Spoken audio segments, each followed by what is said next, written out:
Ndinguthamsanqa wakwaDumisane, ndiyinzalelwane yalapha kwaLanga. uNalibali ndiqale ukufika out ngaye ndandise-Alice ndikwi-community radio khona eyi-Fort FM.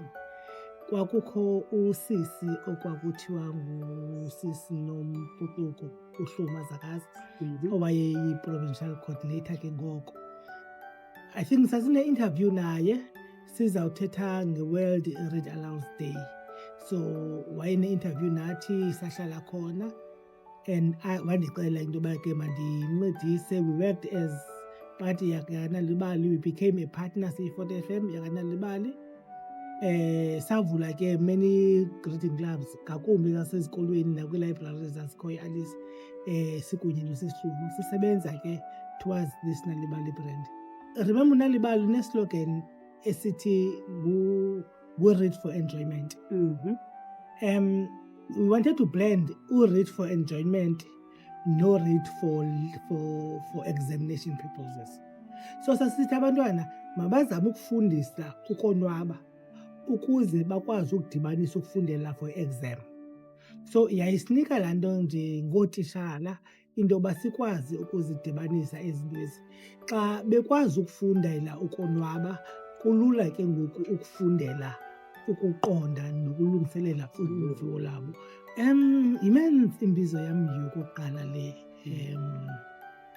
Ndiyaqala kubakho kwi-men's imbizo, but ke it's an experience ethi amadoda must take an initiative ekuba active kwisifundo ngakumbi zabantwana babo nabantwana basekuhlaleni. Ayiyonto intsha ke njengotata ndingumntu ke oncedisayo kubantwana abakhoyo ekhaya nakubantwana ekuthiwa ke ngabam okanye abantwana endibazalileyo. Ukuba ootata can take a part in learning le nto ifundwa ngumntana, yabona ke apho siyifuna khona siye sithathe imfundo yelaa xesha sasifundiswa ngalo sifuna uyibeka kwimfundo yeli xesha. So xa umzali ekwazi uthatha initiative yokhangela isport and all other things kwi-internet, ifuna uthatha elaa xesha and look at the current curriculum nendlela izinto ezenzeka ngalo, uzawusebenzisa the same power ukuncedisa umntanakhe. Siye kukhalala into yoba asiyazi le nto yenziwa ngamatishara. Imfundo kokuqala ayiyonto yabantu abathile, yinto yomntu wonke. Umntana ayingumntu ngumama, ngumntana womntu wonke osendlini.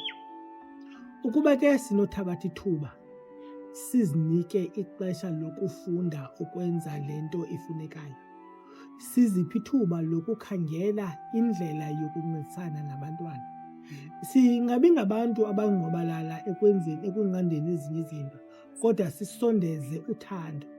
Iza kwenza loo nto umntana ekhule eziva into yoba ndinothando endilifumanayo phaa kutata ekhayeni, ukuze ke ngoku amthembe kwinto yonke utata. Kube lula ukuthi tata nantsi into indixakile ndingenza njani.